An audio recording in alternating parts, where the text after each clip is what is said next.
지난주에는 참 슬픈 장례식이 있었습니다. 제가 이제 목사다 보니까 여러 장례들을 집례하게 되는데 제가 거쳐갔던 여러 가지 장례들 가운데 참 슬픈 장례로 제 기억이 됩니다.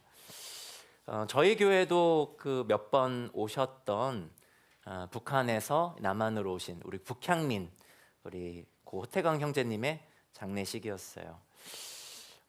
호태강 형제님은 북한 평양에서 사셨다고 해요. 북한 평양에 사시다가 이제 러시아로 이제 탈출하셔서 거기서 노동하시고 거기서 생존의 분투를 행하시다가 거쳐서 이제 남한으로 오셨는데, 이제 남한에 이제 북한 분들이 이제 탈북해가지고 오시게 되면은 건강 검진을 다 받나 봐요. 근데 그 건강 검진에서 이 남한에 도착하자마자 간암을 발견하게 됩니다. 그래서 이제 그 남한에 있는 동안에 그 간암의 투병 생활이죠. 그렇게 하면서 사시다가 이제 돌아가셨어요. 이곳 가운데 잘 정착할 수 있도록 도우미로 만나셨던 우리 정혁구 목사님께서 그 태강 형제님 곁에서 가족이 없다 보니까 이 투병의 기간의 여정을 함께 해주셨습니다. 이렇게 고통이 있으면 짜증도 나고 여러 가지 감정적으로 어렵잖아요. 그리고 여기 아무도 없으니까 얼마나 또 그 가족들이 보고 싶겠습니까? 근데 그런 감정적인 어떤 토로들, 그 어려움들을 정혁구 목사님께서 그 곁에서 정말 가족이 되셔서 그렇게 소화해내시는 것을 보면서 저도 참 감사했습니다. 존경스럽기도 했고요. 그렇게 정혁구 목사님 곁에 계시긴 했지만 또 이제 더하다라고 하는 통일 NPO 단체를 통해서 같이 탈북한 우리 북향민 이웃들과 함께 우리 태강 형제가 더불어 지내기는 했지만, 그러나 아내와 딸은 북한에 있기 때문에 사실은 여기에 가족이 있진 않았기 때문에 지난주 장례는 서울시가 주관하는 무연고 사망자로서의 장례로 그렇게 진행이 되었습니다. 살고자 왔잖아요. 살고자 북한을 탈출하고 남한을 왔는데 결국 간암을 발견하게 되고 고통 가운데 외로이 홀로 떠난 그의 인생이 얼마나 안타까웠는지 몰라요. 그래도 참 위로가 되었던 거는, 그래도 태강 형제가 그래도 외롭게만 가진 않았겠다 싶은 것은 거기서 함께 울어주는 이들을 봤기 때문에 그렇습니다. 우리 정혁구 목사님이 있었고, 그리고 저희 동행교회에서는 우리 유경원 자매가 같이 했고요. 그리고 이분이 이제 남한으로 이렇게 오게 되었을 때 우리 탈북민들의 정착을 돕는 우리 북부 하나센터 우리 센터장님 너무 귀하시더라고요.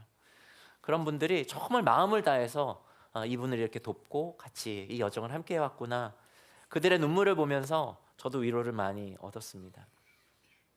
그렇다 할지라도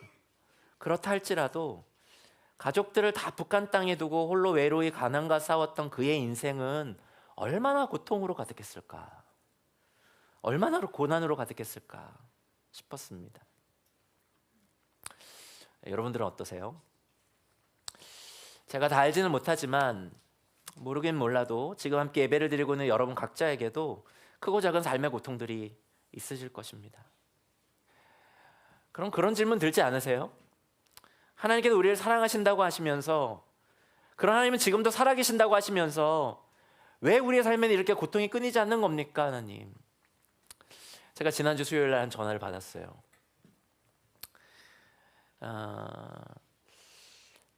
한 자매가 제가 또 사랑하는, 또 교회에 지체된 한 자매가 젊은 나이에 최근에 그 올 초에 이제 유방암이 발견되고, 이제 아직 초등학교 아이들을 키우는 두 딸을 키우는 엄마인데 유방암이 발견되고 그 연기라 그래서 수술을 잘 받았습니다.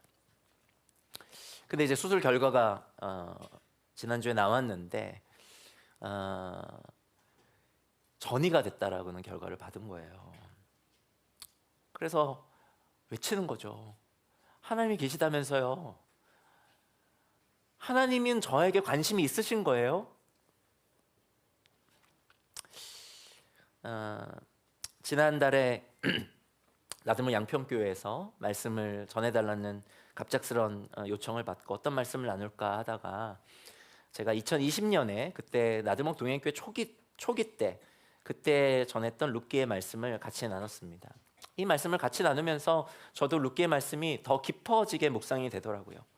그러면서 함께 들려온 우리 동행 안에서 여러 공동체 안에서 들려온 지체들의 여러 가지 어려운 소식들, 고통의 이야기들을 들으면서 제가 3월과 4월에 준비되었던 말씀 시리즈를 좀 뒤로 하고 이 룻기의 말씀을 좀 더 새롭게, 좀 더 깊게 다시 곱씹으면서 고통 가운데서도 우리와 함께 하시는 하나님의 이 마음을 함께 좀 나눴으면 좋겠다, 이런 생각이 들었습니다. 어느 날 밤에 이 룻기를 묵상하다가 갑자기 한 노랫말 가사가 떠올랐어요. 그 밤에. 그래서 얼른 제 노트에다가 그 노랫말을 적었습니다. 룻의 노래가 아마 노래를 룻이 불렀다면 이런 노래가 될 수 있겠다 싶어서 노랫말을 얼른 적었습니다. 그리고 그 밤에 우리 나들목 동행교회 모차르트 되는 우리 민영자매에게 내가 민영아 이 밤에 갑자기 이런 노랫말을 내가 받았는데 여기에 곡을 좀 붙여줄 수 있겠니? 라고 하면서 우리 민영자매가 너무나 좋은 곡을 붙여줬습니다. 이번 한 달간 룻기를 우리가 좀 함께 보면서 또 이 찬양을 좀 우리 함께 부르면서 우리 눈에 보이지 않지만 여전히 우리 가운데 함께하고 계시는 그 하나님을 우리가 발견하는 그 믿음의 눈이 우리 모두가 함께 다시 띄어졌으면 좋겠습니다. 오늘은 우리 룻기 1장을 좀 함께 보도록 할 텐데요. 본문 자체가 짧지 않아가지고 룻기 1장의 내용을 잘 좀 이해하실 수 있도록 우리 드라마 바이블 공동체 성경 읽기 영상을 통해서 룻기 1장의 이야기를 함께 좀 듣도록 하겠습니다. 우리 화면 보시면서 룻기 1장의 이야기를 함께 듣죠. 사사들이 치리하던 때에 그 땅에 흉년이 되니라. 유다 베들레헴의 한 사람이 그의 아내와 두 아들을 데리고 모압 지방에 가서 거류하였는데 그 사람의 이름은 엘리멜렉이요 그의 아내의 이름은 나오미요 그의 두 아들의 이름은 말론과 기론이니 유다 베들레헴 에브랏 사람들이더라. 그들이 모압 지방에 들어가서 거기 살더니 나오미의 남편 엘리멜렉이 죽고 나오미와 그의 두 아들이 남았으며 그들은 모압 여자 중에서 그들의 아내를 맞이하였는데 하나 이름은 오르바요 하나 이름은 룻이더라. 그들이 거기 거주한 지 10년쯤에 말론과 기론 두 사람이 다 죽고 그 여인은 두 아들과 남편의 뒤에 남았더라. 그 여인이 모압 지방에서 여호와께서 자기 백성을 돌보시사 그들에게 양식을 주셨다 함을 듣고 이에 두 며느리와 함께 일어나 모압 지방에서 돌아오려 하여 있던 곳에서 나오고 두 며느리도 그와 함께하여 유다 땅으로 돌아오려고 길을 가다가 나오미가 두 며느리에게 이르되 너희는 각기 너희 어머니의 집으로 돌아가라. 너희가 죽은 자들과 나를 선대한 것 같이 여호와께서 너희를 선대하시기를 원하며 여호와께서 너희에게 허락하사 각기 남편의 집에서 위로를 받게 하시기를 원하노라. 하고 그들에게 입맞춤에 그들이 소리를 높여 울며 나오미에게 이르되 아니니이다. 우리는 어머니와 함께 어머니의 백성에게로 돌아가겠나이다. 내 딸들아, 돌아가라. 너희가 어찌 나와 함께 가려느냐? 내 태중에 너희의 남편들 아들들이 아직 있느냐? 내 딸들아, 되돌아가라. 나는 늙었으니 남편을 두지 못할지라.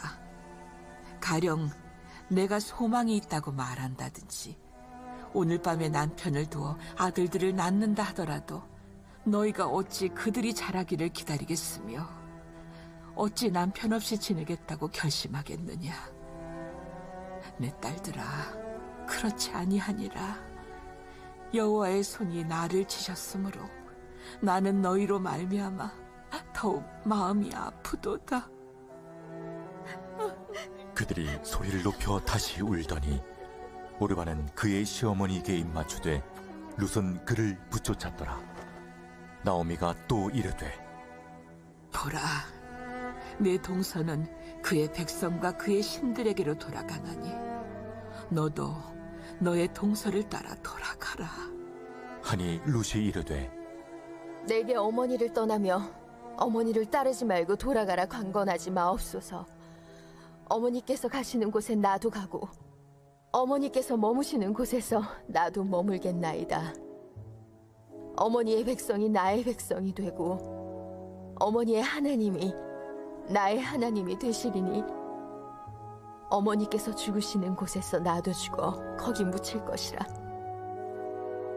만일 내가 죽는 일 외에 어머니를 떠나면 여호와께서 내게 벌을 내리시고 더 내리시기를 원하나이다.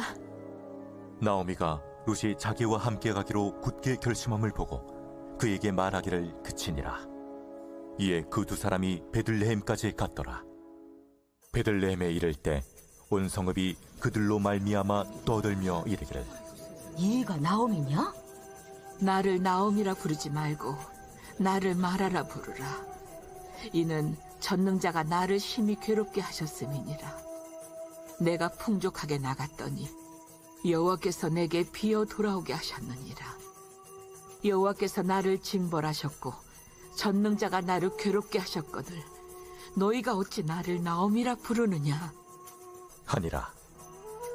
나오미가 모압 지방에서 그의 며느리 모압 여인 룻과 함께 돌아왔는데 그들이 보리초서 시작할 때에 베들레헴에 이르렀더라.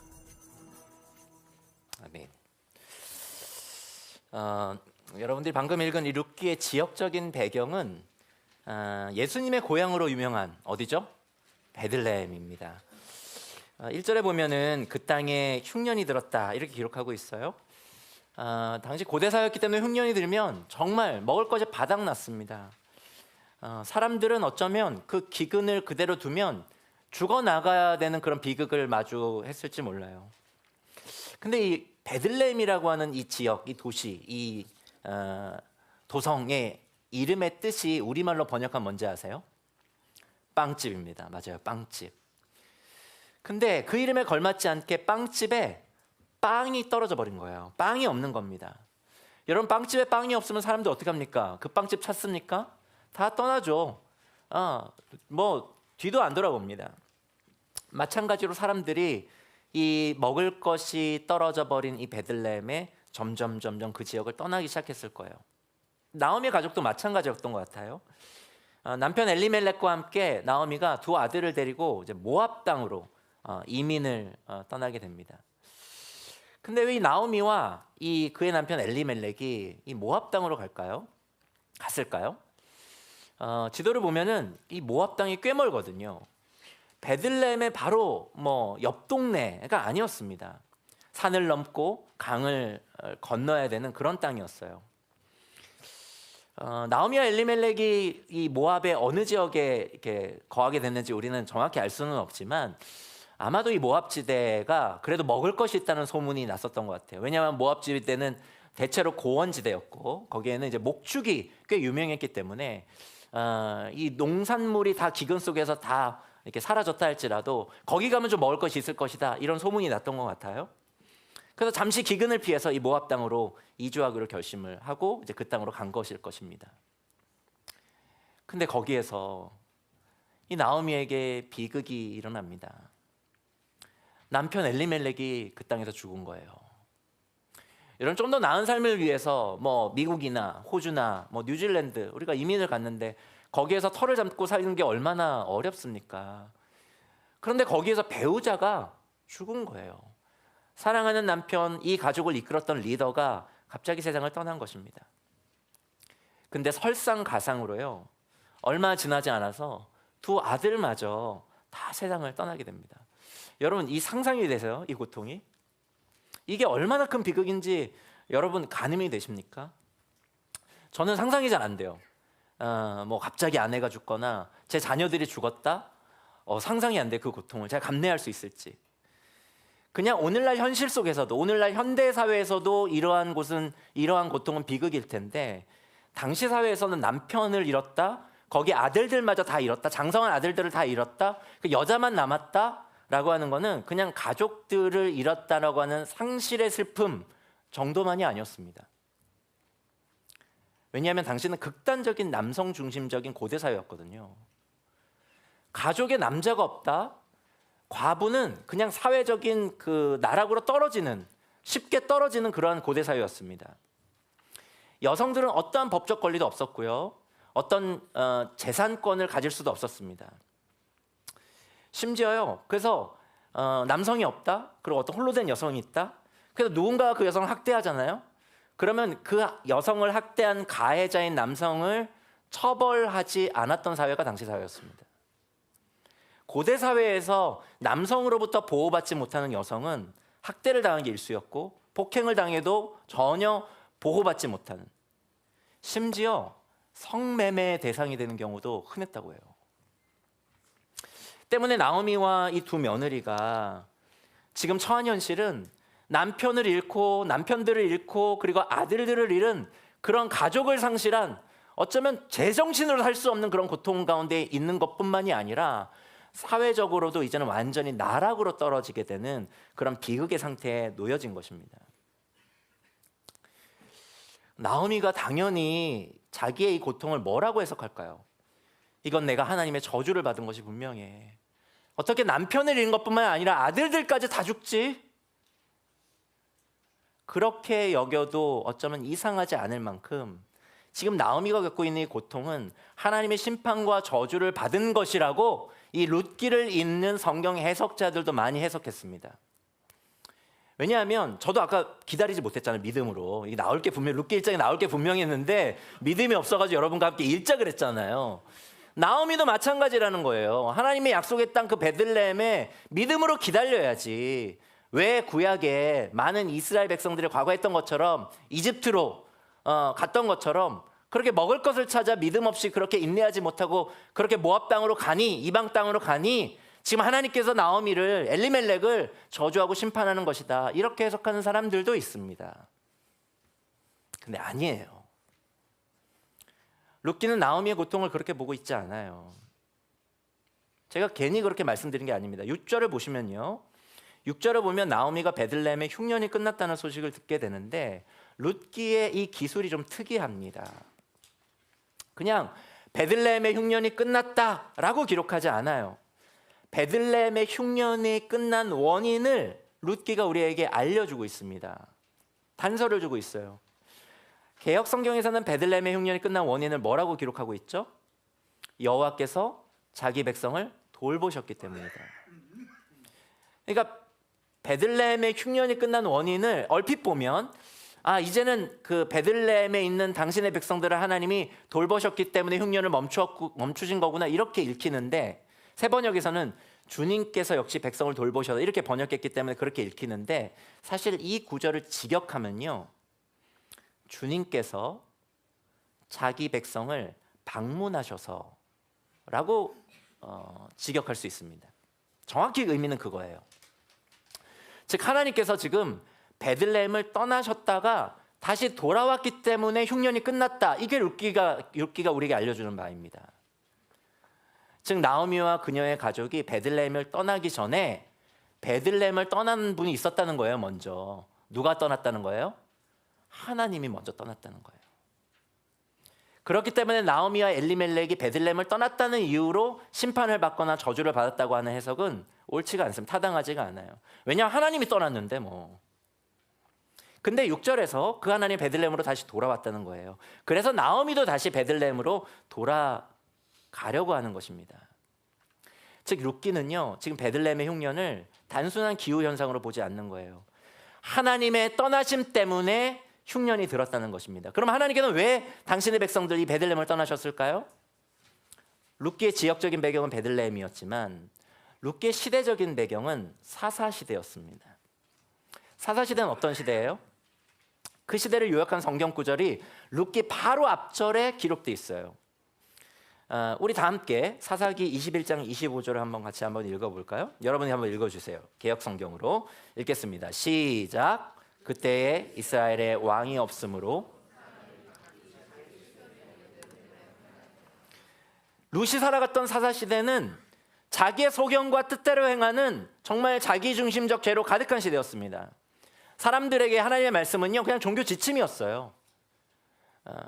그들에게 선포되어지는 하나님의 말씀은, 그들에게 읽혀지는 하나님의 말씀은 그냥 종교적인 규범에 불과했습니다. 그리고 사람들은 그와 상관없이 모두 자기 마음대로 살았어요. 자기 뜻대로 살았습니다. 자기의 취향과 욕망대로 선택했어요. 자기의 감정대로, 자기가 내키는 대로 선택하며 살았던 삶이 그 사사시대의 삶이었습니다. 그것이 당연한 세상이었어요. 사람들은 하나님의 뜻이 무엇인지 묻지 않았습니다. 중요한 선택을 앞두고 하나님의 음성과 하나님의 뜻을 분별하지 않았어요. 상관없이 살았습니다. 무슨 말이에요? 당시에는 먹을 빵만 없었던 게 아니라 영적으로도 기근이 가득했던 시대였다는 거예요. 룻기는 베들레헴의 흉년의 이유를 바로 그 영적 기근으로 말미암은 하나님의 떠나심, 하나님의 심판으로 전제하고 있는 겁니다. 여러분, 성경이 모든 흉년을 다 하나님의 심판으로 해석하지는 않아요. 그러나 적어도 룻기 안에서는 우리가 이렇게 해석해야 되는 것은 이런 맥락 때문에 그렇습니다. 다시 강조하지만 6절에서 베들레헴에 다시 풍년이 든 것이 뭐 때문이라고요? 하나님께서 당신의 백성을 다시 방문하셨기 때문에.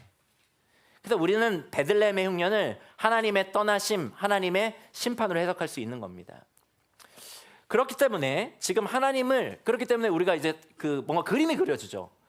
지금 하나님의 뒤를 누가 따라다니고 있어요? 나오미와 그의 가족들이 따라다니고 있죠. 하나님이 먼저 베들레헴을 떠나니까 나오미와 그의 가족들이 베들레헴을 떠나고, 하나님이 다시 베들레헴으로 방문하시니까 다시 나오미와 그의 가족들이 하나님의 뒤를 쫓아 베들레헴으로 돌아가고 있는 것입니다. 근데 그럼에도 불구하고 고통을 겪는 거예요. 그럼에도 불구하고 남편이 죽은 것입니다. 그럼에도 불구하고 아들들이 죽어나가는 거예요. 사랑하는 여러분, 하나님을 뒤따르다가도 우리 고난을 겪습니다. 하나님 때문에 이 길을 선택하고 갔는데 고통스러운 일을 마주해요.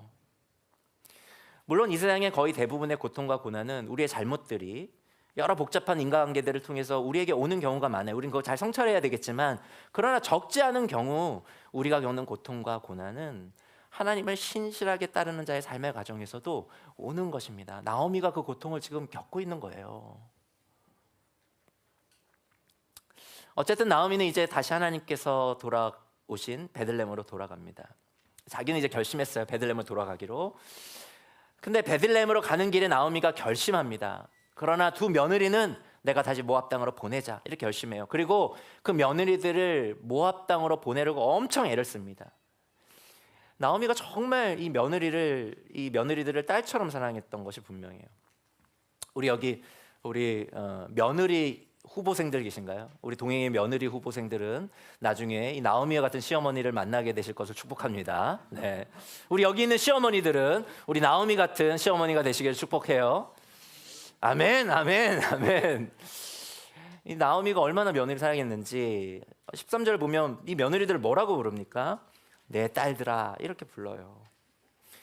근데 단순히 그렇게 부른 것이 아니라 정말 며느리들을 어떻게든 모압 땅으로 보내려고 계속 그녀들을 설득합니다. 왜 그럴까요? 왜 이토록 나오미가 강력하게 며느리들을 고향으로 보내려고 애쓰고 있을까요? 제가 아까 말씀드렸죠. 남편 없이 사는 여인의 삶은 비극적인 삶이라 그랬어요. 어떤 해를 입는다 할지라도 보호하거나 그들을 보호해주거나 보상받을 수 있는 그런 세상이 아니라고 했습니다. 나오미는 그걸 알았어요. 그럼 이 여인들이 다시 안정적으로 삶을 살아갈 수 있는 유일한 방법은 뭐겠어요? 남편을 얻는 겁니다. 다시 결혼하는 거예요. 근데 나오미는 그녀가 말하고 있는 것처럼 이제 나이가 많잖아. 이미 나이가 들어서 재혼을 할 수 없을 가능성이 높아요. 아직 비교적 자기는 그래도 이미 어떻게 보면은 이번 생은 이제 망쳤어. 그러나 우리 며느리들은 그렇게 할 수 없잖아. 아직 젊음을 유지하고 있잖아요. 그러니까 며느리들만큼은 너희들이 다시 너희 고향으로 돌아가서 재혼해. 너희들의 남편을 찾아. 그래서 다시 너희들의 삶을 되찾아. 그렇게 그 삶을 되찾아오고 싶었던 겁니다. 그런 나오미의 의도가 12절 13절에 잘 나타나죠. 나오미가 뭐라고 얘기합니까? 오늘 밤에 내가 남편을 맞아들인다고 치자. 내가 나이가 많지만 그래도 혹시 누가 나를 좋다고 해가지고 남편을 맞아들인다 치자. 그래서 내가 그 두 사이 아들을 낳는다고 쳐. 딸을 낳을 수 있지만 혹시 아들을 낳는다고 쳐. 근데 그 아들들하고 너희들이 결혼하려면 이 아들들 기다려야 되는데 기다릴 수 있겠니? 여러분, 지금 나오미가 농담하는 거 아니에요. 이거는 당시의 구약시대에 하나님께서 율법으로 명하신 계대 결혼을 얘기하는 겁니다. 남편이 없는 과부들이 위험에 처했기 때문에 당시는 율법으로 남편을 잃은 과부들이 그 남편의 형제가 있는 경우에는 그 형제들이 이 남편을 잃은 여인과 의무적으로 결혼할 수 있도록 율법으로 명하고 있어요. 그래서 남편을 잃은 이 여성이 사회적으로 낙오하지 않도록, 그에게 아들을 낳아줘서 가문을 계속 이어갈 수 있도록, 보호받을 수 있도록 그들에게 그들의 남편이 되어주고 그들에게 아들을 낳아주는 것을 율법으로 명하고 있습니다. 그게 계대 결혼의 제도예요. 그걸 나오미가 알고 있었어요. 그런데 그 제도가 있다 한들 하나님의 말씀으로 사람들이 하나님의 말씀에 순종하지 않는 이 영적인 암흑 시대에 그 계대 결혼을 순종함으로 허락해줄, 그 말씀을 순종해줄, 그 계대 결혼에 동참해줄 사람을 만나기도 쉽지 않을 뿐더러 아까 얘기한 대로 자기는 나이가 많고 아들을 낳는다고 한들 시간이 걸리기 때문에 오히려 그냥 현실적인 건 너희들이 모압 땅으로 고향으로 돌아가서 남편들을 찾는 거야, 이 얘기를 해주고 있는 겁니다. 지금 나오미의 어떤 그 결의가 보이세요? 나오미는 자기가 죽기로 각오한 거예요. 이 며느리들 다 보내면 나오미는 죽어요. 그 나이 많은 이 과부, 이 할머니, 이 나오미가 어떻게 살아가겠어요? 이 며느리들은 나오미에게 심리적으로도 육체적으로도 정말 필요한 사람들이었습니다. 어쩌면 아까 고 호태광 형제보다 더 비참한 가족 없는 앞으로의 홀로의 삶, 그러다가 정말 죽을 수도 있는 그런 비극적인 삶을 나오미가 살아야 되는 것이 눈에 훤하게 보였을 거예요. 그래도 그걸 결정한 거예요. 나오미는 그래, 그냥 내가 죽자. 그러나 며느리들은 다시 살 수 있도록 그들에게 보내주자. 여러분, 나오미의 이 결정은, 이 선택은 철저하게 이타적인 선택이었습니다. 자기를 전혀 돌보지 않는 선택이었어요. 이에 오르바라고 하는 며느리가 이 나오미의 강청을 듣고 나오미를 떠나 다시 그의 고향 모압으로 돌아가기로 결정합니다. 여기에서 이제 우리 시어머니들 같은 경우는 이제 뭐라 그럴까, 굉장한 감정적 전이와 이 몰입이 시작이 되죠. 아니, 오르바 지 살 길 찾겠다고 지금 이렇게 시어머니를 버려두고 고향으로 가고, 그럼 시어머니 나오미는 어떻게 되는 거야? 정말 이 오르바 나쁜 년이구만, 막 이러면서 굉장히 막 감정적으로 몰입할 수가 있어요. 근데 그렇게 섣불리 비난하시면 안 돼요. 왜냐하면 오르바는 정말 좋은 며느리였거든요. 그걸 나오미가 증언합니다. 나오미가 이 두 며느리들을 향해서 8절에서 한 말을 한번 보세요. 너희가 죽은 너희의 남편들과 나를 한결같이 사랑해 주었다. 너희의 사랑이 이제 충분했다. 여기서 한결같이 사랑해 주었다라고 번역된 이 단어는 히브리어에서 정말 유명한 단어예요. 우리 룻기에서 정말 중요한 히브리어입니다. 여기 바로 헤세드예요. 룻도 나에게 헤세드를 주었고 오르바 너도 나에게 충분히 헤세드를 주었어. 너희 며느리들을 통해 받았던 헤세드는 나에게 충분해. 괜찮아, 난 괜찮아, 됐어. 충분히 이제 헤세드를 받았어. 너희들은 너무나 내 생애에 좋은 며느리였어. 그렇기 때문에 내가 더더욱 너희들을 보내고 싶은 거야. 이제 너희들의 길을 찾아 떠나가는 모압으로 돌아가 남편을 얻고 새 삶을 찾아. 너희들이 고통스럽게 사는 걸 내가 어떻게 보니? 내가 헤세드를 그렇게 너희들에게 받았는데. 오르바는 정말 훌륭한 며느리가 맞습니다. 다만 그녀는 지금 어떤 선택을 하는 거예요? 가장 현실적인 선택을 하는 거예요. 가장 합리적인 선택을 하는 겁니다. 만약에 오르바가 살았던 이 시대에 챗 GPT가 있었다고 한다면은, 제미나이가 있었다고 한다면은, AI가 있었다고 한다면은 오르바는 분명히 물었을 거예요. 지금 이 상황에서 내가 어떤 선택을 해야 할까? 그럼 챗 GPT가 뭐라고 답했을까요? 분명 모압 땅으로 돌아가는 것이 가장 합리적인 선택이라고 답했을 겁니다. 왜냐하면 그냥 인간적 정에 이끌려서 나오미를 따라가면요, 어떤 일이 생기는 게 뻔해요. 아까 얘기했던 것처럼 어떠한 보호도 받지 못하는 사회로 자신은 그냥 아무런 대책 없이 내던지는 것과 전혀 다르지 않기 때문에, 그리고 나오미는 생을 얼마 남지 않았지만 오르바는 앞으로 살 날이 너무나 많았기 때문에 분명 AI 챗GPT는 합리적인 현실적인 선택을 하도록, 모압 땅으로 돌아가도록, 나오미가의 강청을 따라 모압 땅으로 돌아가도록 그렇게 얘기했을 겁니다. 나오미를 따라가면 이방 여인이었던 오르바는 여러 차별을 겪을 거예요. 이방 여인이었잖아요. 인종차별을 겪을 수도 있고요, 종교적 차별을 겪을 수도 있고요, 당연히 성차별은 당연하고요. 심하면 나오미가 오르바를 보호할 수 없었기 때문에 성폭행이나 죽음에 처할 수도 있습니다. 그래서 오르바는 어쩔 수 없이 현실적이고 합리적인 선택을 하는 거예요. 그리고 다시 그래서 그녀는 고향 모압 땅으로 돌아갑니다. 자, 오르바가 이제 합리적이고 현실적인 선택을 했어요. 그리고 오르바의 삶은 그 이후에 어떻게 됐을까요? 알 수 없지만 저는 새로운 가정을 꾸미고 행복하게 살아갔을 것이 생각합니다. 왜냐하면 그 가능성이 가장 높아요. 그 가능성이 가장 높기 때문에 오르바가 그렇게 선택한 거예요. 그렇지만 알 수 없죠. 알 수 없어요. 우리들 누구도 알 수 없어요. 왜 알 수 없어요? 성경이 오르바의 이후의 삶을 기록하지 않기 때문입니다. 사랑하는 여러분, 룻기가 오르바를 작별하고 있는 거예요. 룻기가 오르바를 떠나보낸 것입니다. 그리고 룻기는 더 이상 오르바의 합리적이고 가장 현실적이고 가장 똑똑한 여성의 삶을 조명하는 대신에 룻의 삶을 조명해요. 더 이상 오르바를 뒤쫓지 않습니다. 룻의 삶에 룻의 선택에 하이라이트를 비춰요. 왜 그렇죠? 룻기가 우리에게 도전하고 초대하고자 하는 삶이 나오미의 선택도 아니고 오르바의 선택도 아니고 룻의 선택이기 때문에 그래요. 룻은 오르바와 달리 나오미를 따르기로 결심합니다. 그리고 16절, 17절에서 이렇게 이야기해요. 세 번역으로 우리 같이 한번 읽어볼까요? 여러분들이 한번 읽어주시겠어요? 세 번역으로 읽겠습니다. 시작.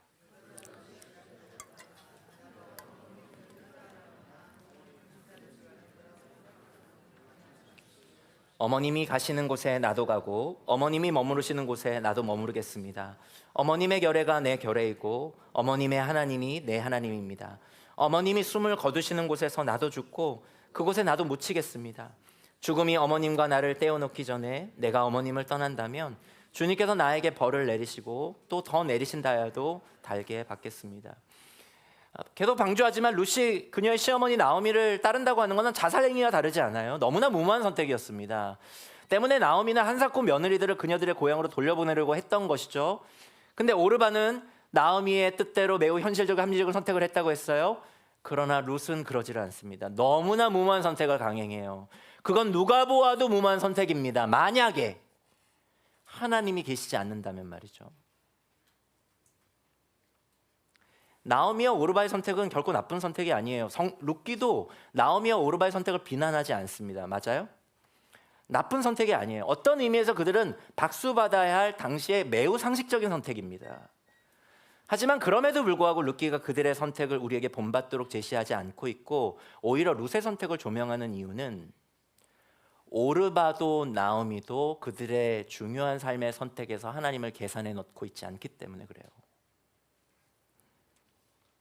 오르바는 그렇다 치고 나오미도 마찬가지예요. 나오미도 고통 속에서 변함없이 그녀들의 삶에 스며드는 하나님의 쇠도와 하나님의 사랑을 충분히 계산해 넣지 않아요. 아까 얘기했던 것처럼 나오미는 자신의 희생을 감수한 죽을 각오하고 며느리들을 모압 땅으로 돌려보내는 선택을 했다 그랬어요. 분명히 매우 존경할 만한 이타적 선택이 맞습니다. 세상에 이런 시어머니가 또 있을까 싶을 만큼 나오미는 자신을 전혀 돌보지 않고 오직 며느리 생각만 하면서 이타적인 선택을 해요. 하지만 이 나오미의 이 선택도 하나님을 계산해 넣지 못하고 있어요. 15절에서 나오미가 그것을 인정하는 듯한 말을 하죠. 15절을 보십시오. 나오미가 뭐라고 얘기합니까? 오르바가 돌아가고 나서 이제 룻도 돌아가라고 타일러요. 그러면서 이렇게 말합니다. 보아라, 내 동서는 저의 민족과 저의 결례와 저의 신에게로 돌아갔다.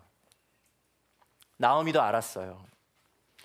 며느리들이 자신을 떠나 모압 땅으로 돌아간다는 것의 의미를 알았어요. 그것은 결국에 다시 그들이 하나님을 떠나 그들의 원래 신이었던 모압의 신인 그모스, 그 우상에게로 다시 돌아가야 한다는 것을 나오미는 분명히 알았습니다. 그렇기 때문에 룻에게 돌아가, 룻. 오르바는 그의 민족 모압 민족으로 돌아갔고 그들의 신 모압 신에게로 돌아갔어. 이제 너도 돌아가. 그렇게 얘기하고 있는 거죠. 그것을 알았음에도 불구하고 여러 현실적인 이유와 자신이 가진 두 며느리를 향한 애정 때문에 나오미는 두 며느리들을 고향으로 돌려보내려고 지금 애쓰고 있습니다. 나오미조차도요, 지금 두 오르바와 룻에게 가장 필요한 것은 뭐라고 생각하는 거예요? 하나님이 아니라 남편이라고 생각하는 거예요. 그들의 인생이 다시 안전하게 될 수 있고 그들의 인생이 다시 재건될 수 있는 것은 하나님보다도 남편이 훨씬 더 필요한 요소라고 나오미조차도 생각하고 있는 거예요. 하지만 룻을 달랐습니다. 룻의 선택에는 하나님이라고 하는 변수가 반영되어 있어요. 룻은 이러한 나오미의 강청을 물리치면서 뭐라고 고백하고 있습니까? 룻은 그 하나님을 시어머니의 하나님으로만 고백하지 않고 나의 하나님이에요 어머니라고 고백하고 있어요. 하나님은 나의 하나님이라고 고백하고 있습니다. 룻은 자신의 삶의 주인, 삶의 인도자를 모압의 신인 그모스에서 지금 하나님으로 이미 재설정했어요. 그리고 그걸 다시 되돌릴 마음이 없습니다. 이제 룻의 인생에는 하나님이 반영되기 시작했어요. 룻은 하나님을 알게 된 이상 이젠 하나님을 떠날 수가 없게 되었습니다. 이제 룻은 이성적이고 합리적이고 현실적인 이유만으로 선택하는 사람이 아니게 된 거예요. 룻은 하나님 때문에 선택하게 된 삶을 시작한 것입니다. 그렇기 때문에 룻은 하나님을 그간 함께 섬기며 따라왔던 나오미를 떠나지 않기로 선택합니다. 그리고 하나님께서 다시 돌아가셨다고 하는 이 베들레헴을 하나님을 함께 섬기는 나오미와 함께 가기로 결심해요. 여러분, 룻기를 통해 들려지는 하나님의 음성이 들리십니까? 고통과 고난 가득한 우리의 인생에, 우리의 선택에 룻과 같이 하나님의 그 무한한 사랑이 스며들 것을 기대하며 계산해 넣으라고 하는 그 하나님의 음성이 들리세요?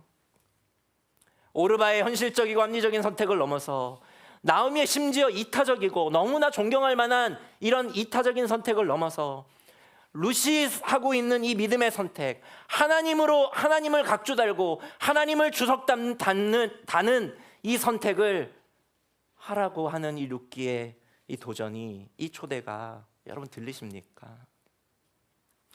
여러분, 룻기는 우리에게 일깨워주고 있는 거예요.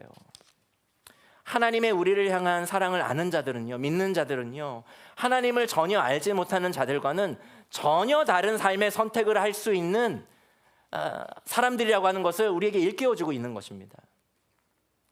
여러분, 룻의 하나님 이해가 더 깊고 더 풍성할까요? 저와 여러분들이 갖는 하나님에 대한 이해가 더 깊고 풍성할까요? 룻은 얼마나 대단한 믿음을 가졌기에 이런 모험을 하는 거예요? 룻이 알고 있는 하나님은 도대체 어떤 하나님이길래? 우리보다 훨씬 더 많이 알았겠죠? 아니에요. 룻의 하나님 이해는 우리보다 훨씬 한계적입니다. 우리가 훨씬 하나님에 대해 잘 알고 있어요. 하나님께서 자신을 향해 갖고 계신 변함없는 사랑에 대해 룻도 어렴풋하게 알긴 했겠지만, 그렇기 때문에 룻이 이렇게 선택할 수 있었던 거죠. 하지만 저와 여러분은 룻보다 하나님의 사랑을 더 잘 알고 있습니다. 룻이 가지지 못한 하나님의 사랑의 증거를 저와 여러분들은 갖고 있어요. 우리를 향해 가지신 하나님의 사랑이 얼마나 큰지, 그 사랑이 얼만큼 변하지 않는지에 대한 그 증거가 저와 여러분에게는 있습니다. 거기 뭐예요? 그렇죠. 그게 바로 예수 그리스도의 십자가입니다. 우리 로마서 5장 7절에서 8절을 같이 읽어볼까요? 같이 함께 읽겠습니다. 시작. 의인을 위해서라도 죽을 사람은 거의 없습니다. 더욱이 선한 사람을 위해서라도 감히 죽을 사람은 드뭅니다. 그러나 우리가 아직 죄인이었을 때에 그리스도께서 우리를 위하여 죽으셨습니다. 이리하여 하나님께서는 우리들에 대한 자기의 사랑을 실증하셨습니다. 예수님께서는 십자가를 선택하셨습니다. 그거는 전혀 합리적인 선택이 아니에요. 여러분, 아멘이에요? 아멘이죠. 예수님의 그 십자가에서 죽음이 여러분 합리적인 선택이라고 생각하세요? 우리는요, 하나님이 죽을 만큼, 그렇게 하나님의 사랑을 받을 만큼 사랑스럽지 못합니다. 하지만 그런 우리를 하나님은 사랑하신다 하세요. 포기할 수 없다 하십니다. 이 이해할 수 없는 하나님 아버지의 사랑을 예수님께서도 동일하게 품으셨어요. 그래서 가망 없는 우리를 위해, 계속해서 하나님을 떠나 길을 잃은 우리를 위해 예수님은 십자가를 지시기로 작정하셨습니다. 그리고 십자가에서 하나님을 떠난 죄인인 우리를 대신하여 죽으셨어요. 이게 여러분 합리적인 선택이라고 보세요? 그렇게 예수님께서는 2000년 전 역사 속에 하나님의 사랑을 새겨 놓으신 것입니다. 그리고 지금 우리에게 이렇게 말씀하시는 거예요. 무슨 일이 있어도 나는 너를 포기하지 않아. 그것이 의심될 때마다 내가 역사 속에 새겨 놓은 십자가를 기억하렴.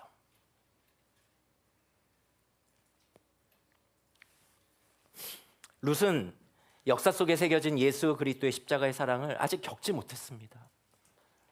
그리지 상상하지도 못했어요. 우리에 비해서 룻이 하는 하나님의 사랑은 너무나 어렴풋합니다. 하나님에 대한 지식도 우리보다 훨씬 부족할걸요. 우린 신약 성경을 갖고 있지만 룻은 신약 성경도 없어요. 우린 여러 가지 신앙 서적들 읽고 있지만 룻은 그것에 대해서 읽지 않았어요. 여러 설교를 통해서 우리가 하나님에 대한 지식을 갖고 있지만 룻은 그렇지 못했습니다. 그럼에도 불구하고 룻은 자신이 가진 그 작은 믿음으로 하나님의 사랑을 기대하는 거예요. 시어머니로부터 전해 들은 그 하나님에 대한 이야기를 통해서 룻기는 하나님을 기대하고 있는 겁니다. 사랑하는 여러분, 룻기는 현실적이고 합리적인 관점을 넘어 이타적 차원에 머무르지 않는 고통 속에서도 기어이 당신의 뜻을 이루고야 마시는 그 하나님을 기대하면서 그분과 함께 살아가는 세상 사람들은 꿈도 꾸지 못하는 전혀 다른 차원의 삶으로 우리를 초대하고 있는 거예요. 우리가 고통 속에서 소망을 잃지 않는 비결이 있습니다. 그것은 우리가 암에 걸렸든 자식을 잃든 남편을 잃든 아내를 잃든 경제적인 큰 어려움을 겪든 그 고통 속에서도 그 현실 속에서도 그 비극 속에서도 하나님의 세대를 기대하는 거예요. 역사 속에서 예수님께서 새겨놓으신 잊지 마, 의심이 될 때마다 이 십자가를 기억해 라고 하며 새겨놓으신 그 하나님의 세대를 기대하는 것입니다. 여러분의 삶에 하나님을 초대하십시오. 여러분의 중요한 선택에 고난 가운데 있는 여러분의 삶의 현실 속에서 하나님을 계산에 넣으세요. 그래서 하나님을 알지 못하는 이들이 알 수 없는, 할 수도 없는 그 믿음의 선택을 통해 전혀 다른 차원의 삶을 살아내십시오. 살기 시작하십시오. 지금 룻기는 그 새로운 삶으로 우리를 초대하고 있는 겁니다. 우리가 지금까지 살펴본 것처럼 룻기 1장은 고통 가득한 여인들의 비참한 삶이 가득히 묘사되어 있어요. 여러분 룻기를 쭉 읽어보시면 아시겠지만 하나님이 등장하지 않습니다.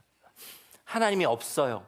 하나님은 룻기 1장과 4장에 잠깐 간접적으로 언급될 뿐이고 그 흔한 구약 성경에 그 흔한 선지자조차 나오지 않습니다.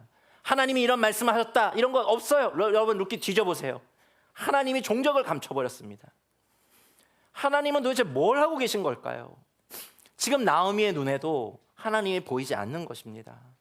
자기가 겪고 있는 삶의 고난 속에서 이건 하나님이 저주를 받은 것이라고 나오미가 스스로를 자책하고 원망할 만큼 나오미의 눈에는 하나님이 보이지 않아요. 그들의 고통의 삶에서 철저히 하나님은 침묵하시고 방관하시고 죽은 신으로, 무관심한 신으로 그렇게 여겨졌는지 모릅니다.